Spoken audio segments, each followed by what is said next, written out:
Today's video is brought to you by Skillshare. Skillshare is an online learning community for the curious and the creative. Millions of members visit this video workshop platform to learn everything from illustration and design, even how to run your small business and crush it at social media. I've been a member for a while now and love learning from the massive catalog of classes. I recently took a class from one of my favorite Instagrammers, Christopher Griffin, aka Plant Queen. In their workshop, Plants at Home, they take me through assessing my space, picking the right houseplants, and how to create a no-fuss routine for plant care that I'll actually stick to. This class and thousands more are available on demand when you upgrade to the premium membership. If you're ready to explore new skills, deepen existing passions, and get lost in your own creativity, hop on over to Skillshare. The first 1,000 subscribers to click the Skillshare link down in the description will get a free trial of the Skillshare premium membership. Hello my loves, Tony here from TL Yarn Crafts and welcome back to my channel. If this is your first time here, hello, welcome, come on in. Why do melons have weddings? Because they cantaloupe. Get it, cantaloupe? You got it. Here at TL Yarn Crafts, I show my crochet love through free patterns, product reviews, and technique videos that will blow your mind. So if you're here for all of that, make sure you hit subscribe so you don't miss any of my videos. I've had my YouTube channel for a while and I just realized I've never really taken the time for you guys to get to know me and for me to get to know you. So it is time to change that. I put up a post asking folks to ask me questions and I told y'all not to hold back, and boy, did you not hold back. So I thought it would be fun to do a little get to know me and kind of tie it in with a crochet with me. And I hope you'll take a little crochet break with me today. It'll be a fun opportunity to just relax and spend some time together, so be sure to grab a project. Today I'll be starting a new sample of my Josie shawl. This is one of my OG patterns. It's been around forever. It's made with worsted weight cotton, which I love and it's beautiful, but I wanted to try something a little bit lighter weight. So I'm using Cotton Kings Twirls, which is available from Hobie. This is a category 2 sport weight 100% cotton in one of those beautiful color changing cakes. This will be my first time working with one of these, so I'm really excited to give it a try. For a hook, I'll be using my 4mm hook. This is a Bee Queen Collection blend hook. These hooks are fantastic. Make sure you look into them if you want to treat yourself. I've got an audiobook I'll be listening to, The Huntress by Kate Quinn. I'm about 30% into it and it is really good so far. I've also got some tea, so without further ado, I'll kick it over to VoiceOver Tony and get started on my project. Hey friends, Tony here. I hope you got your projects going and I'm going to jump right into these questions. The first one comes from Creations by Court. She says, you are one of my inspirations as a crochet designer. I would love to learn more about your transition from what you did before to designing and teaching full-time. How long was that transition? What did you wish you knew before you decided to do this full-time? And what's the most challenging part of being a full-time crochet designer? This is a great question, Court, and thank you so much. So I'm going to give you the short version of kind of the TL Yarn Crafts origin story. I got married in 2010, moved to Ohio, and things were just a little bit rocky in general in my life. I was fresh out of grad school, couldn't find a job in a new state, in a new marriage, and I needed something to kind of ground me. So in a very roundabout way, I picked up crochet and started making things for friends and family. Eventually, they very kindly said they had enough hats and scarves, so I decided to start selling my things at craft shows and on Etsy. A lot of people purchased things, which was awesome, but I had people coming up asking about the patterns for the things that I was selling,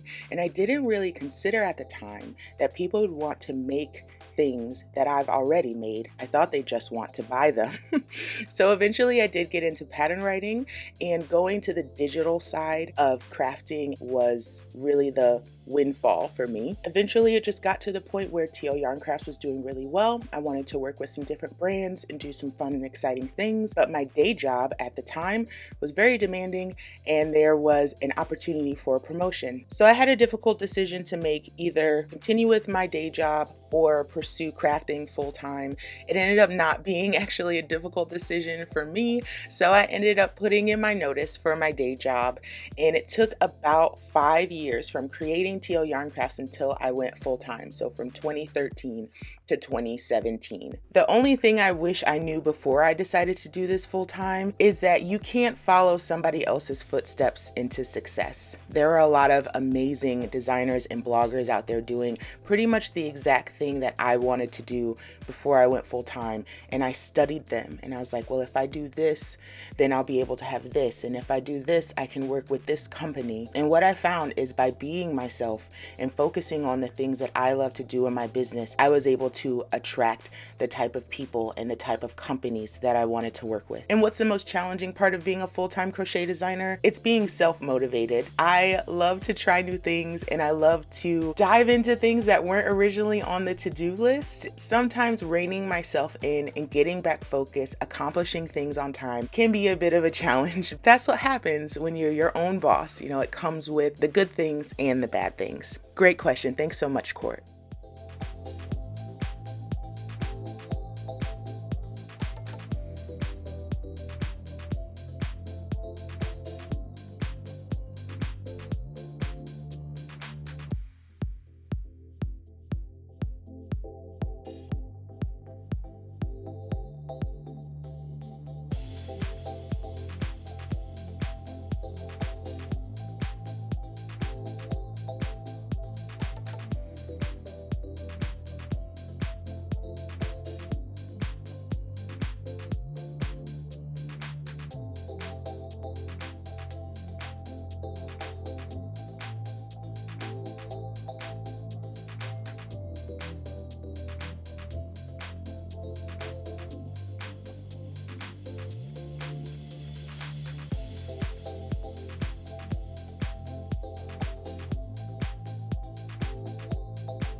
This next question comes from Lily Andrews. Lily says, what do you think of the new wave of teenage young adult women interested in crochet? Did you ever expect crochet to become so mainstream? And what advice would you give to creators who are just starting with crochet? I absolutely love this question because I am a huge fan of the wave of younger people who are getting into crochet. I love crochet for crochet's sake. So seeing a generation really take this craft in a completely different direction is super fun to watch.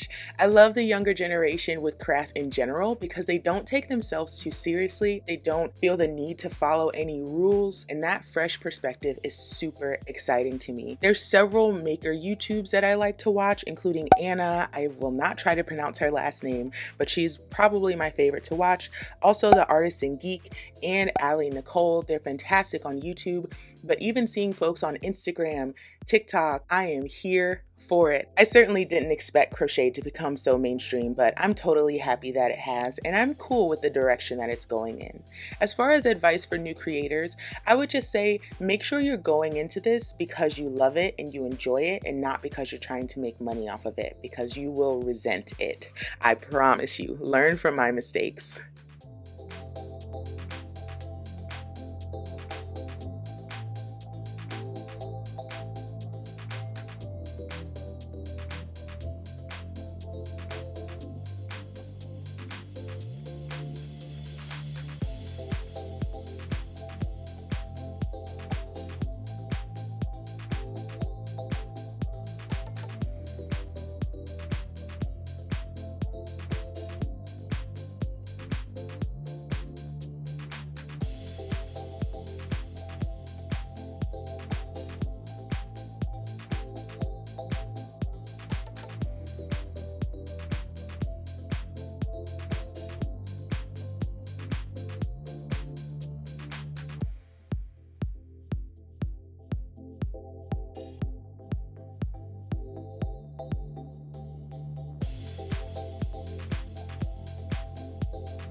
Let's get to question number 3. This one comes from, and please forgive me if I butcher this, Yaro Njun. They say, is there anything you don't know yet about crocheting and are looking forward to learning? Or maybe something you avoid for a reason? When it comes to learning, I'm always looking to learn new things with crochet. And the main thing that I'm looking to learn is some of the more advanced techniques when it comes to pattern design. So learning things like raglan shaping, or how to properly add a hood, how to put on a kangaroo pocket, those kinds of things that take a project from basic to like, wow, that's what I'm trying to get at. So I know that a lot of that learning comes from actually doing. So maybe I need to make a project with a hood or with a kangaroo pocket. So I'm always looking to grow my skills and just get to that next level when it comes to designing. Something that I avoid for a reason, I know my limits when it comes to the things that I like to do with crochet, and one of those things that I don't like is corner to corner. I think it's very pretty, I think it's very fun, and I think the people who get into it are super excited, but the actual process of traditional corner to corner with double crochet stitches, I just can't do it.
So I knew this question was going to come, and Yarny Qualls Crochet got to it first. She said, okay girl, truth time. We need an update on that sweater you are making for yourself. You can be real with us. This is a no judgment zone. Back in February, I got really excited about the idea of crocheting my first sweater. So I picked up the Granny Go Round Jumper pattern from Iron Lamb, and I got this beautiful cotton from Hobie. Started the sweater, it's going beautifully. I talked about it incessantly, and then I just stopped. The problem is I didn't like the neckline. It was a little too high for what was supposed to be a summer sweater, but there has been an update to this pattern with more of a scoop neck, and I've got some fresh yarn, so I do plan to try this project again.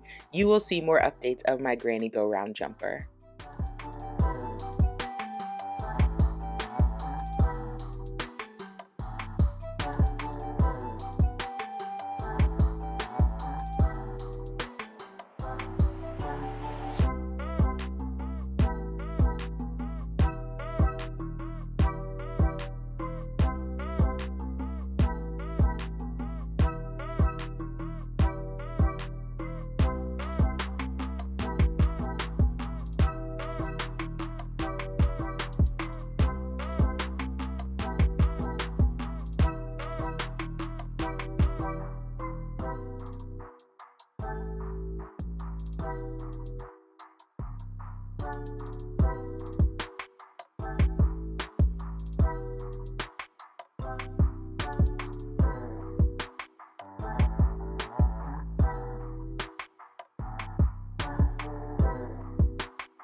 So here's a fun one from Rochelle Barkum. She says, what are your favorite songs from your teenage years that you still rock out to when nobody else is listening? So my teenage years were all about freedom. I got my license the day that I could. I got my car the moment I had enough money, and I would drive out to Belle Isle in Detroit, sit in the parking lot and sing at the top of my lungs. I loved a good ballad. So here are 5 songs from my teenage years that you need to add to your playlist right now. First is Usher, Let It Burn. Then Alicia Keys, If I Ain't Got You. Mariah Carey, We Belong Together. Justin Timberlake, Cry Me a River, and Coldplay's Yellow. If you are a child of the 2000s and have some other recommendations for our ballad playlist, I'll start putting something together in Spotify. Let me know down in the comments.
So this next one comes from Piper. Hi, Piper.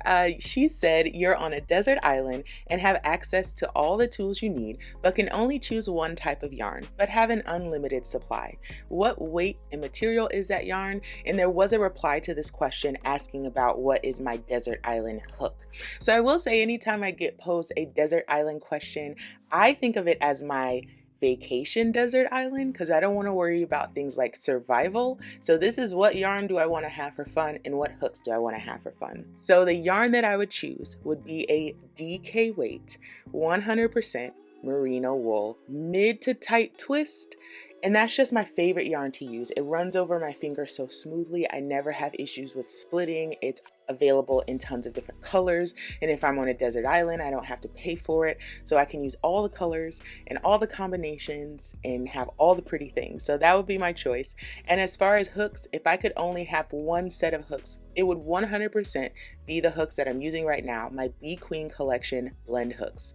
These hooks are not cheap, but they are beautiful and they are useful for everything. They've got the Clover Amour tips on them, beautiful hand-turned handle, and I was able to customize the crown on my hook, so I had the very first set of hooks that looked exactly like this, and I love that idea.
This question comes to us from Wendy Harrison. Wendy said, do you incorporate your makes into your wardrobe, and why don't you wear them in your videos? Binge watched every video and am now addicted to Tunisian crochet. Thanks so much for your question, Wendy, and I'm glad that you're as addicted to Tunisian crochet as I am. To answer your question, I do incorporate my makes into my wardrobe occasionally.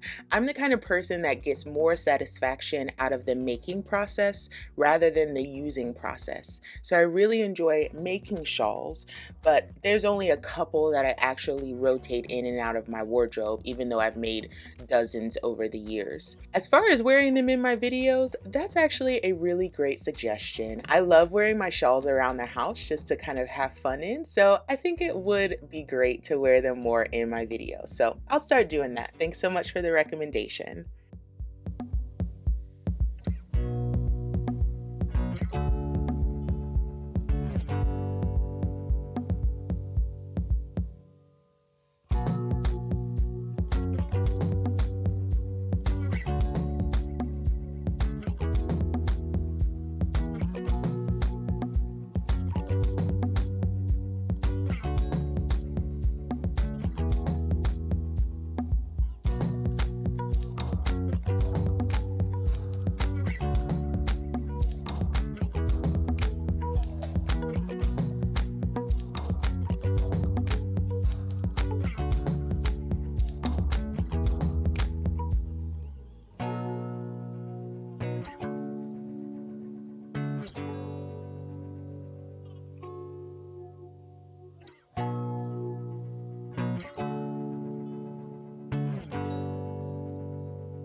Our friend Darcy Fritz had a question, and she asked, how do you keep those pretty hands of yours looking so lovely? I'm super jealous. Thank you so much for your question, Darcy, and thanks for noticing. I have a pretty obsessive ritual when it comes to my hands.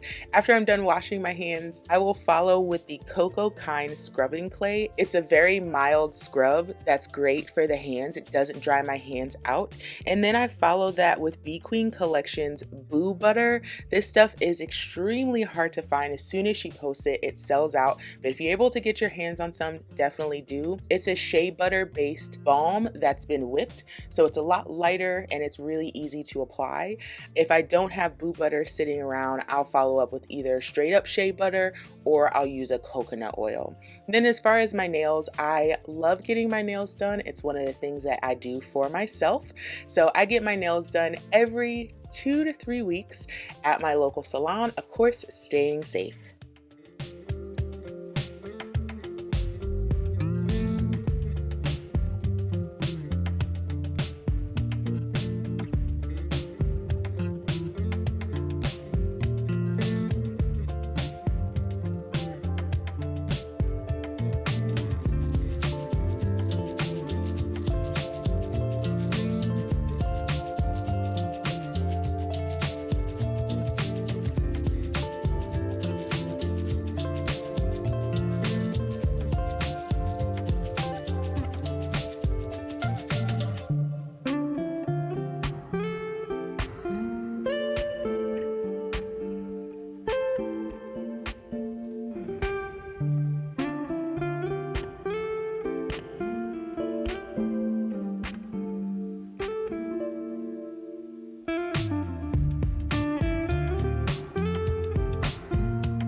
Here's a fun one from Sarah Bear Crafty. She says, firstly, I'd like to say that you inspired me to try Tunisian crochet for the first time. Your tutorials helped me immensely and your way of speaking is calming.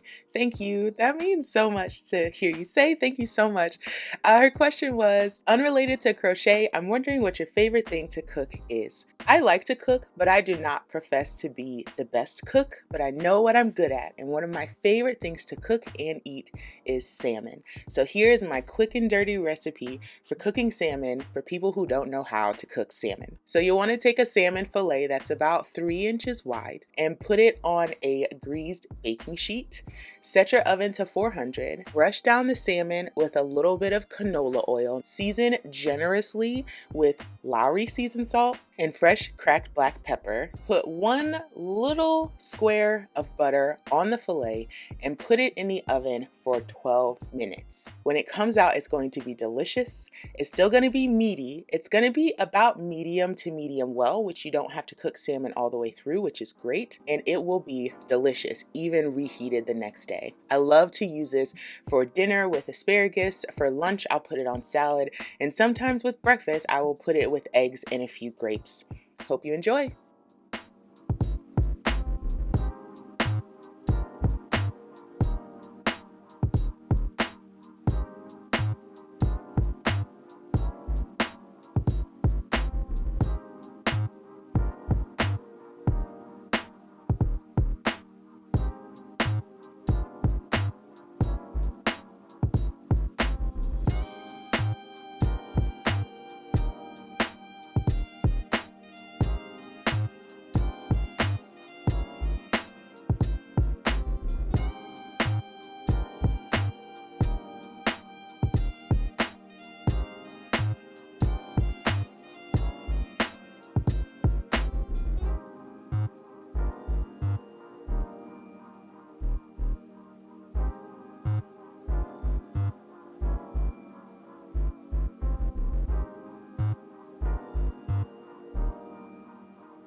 Our next question is from Matt C, and he says, how do you keep your motivation for bigger projects? I love the idea of making big blankets and jumpers, but I always end up with this half-finished stuff.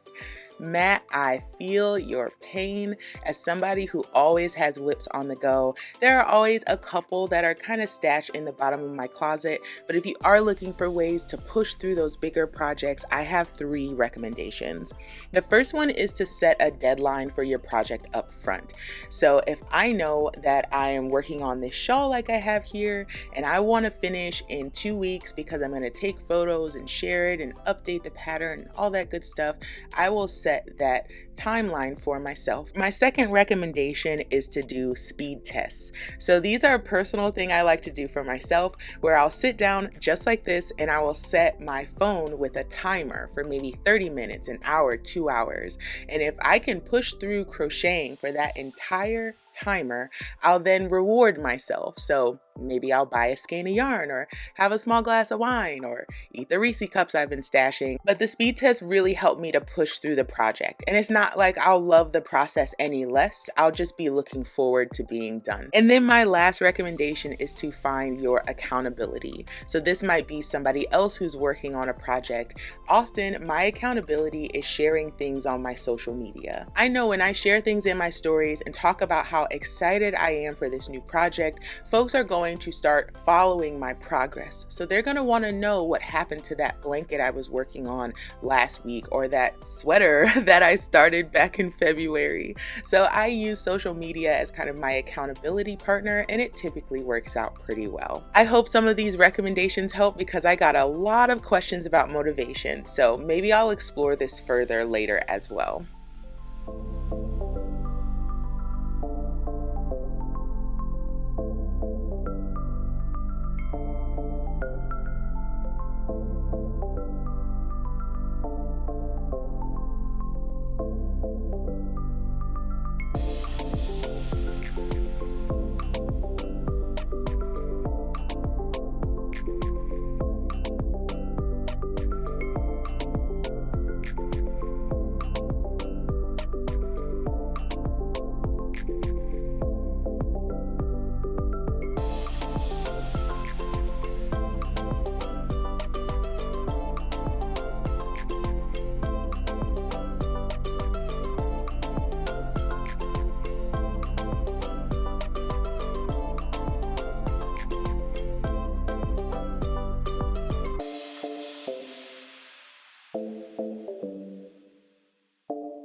So after just about a half hour, I made some pretty good progress on my shawl. This yarn definitely takes some getting used to because it's so thin, and it's also very loosely spun, if spun at all, but it's absolutely beautiful.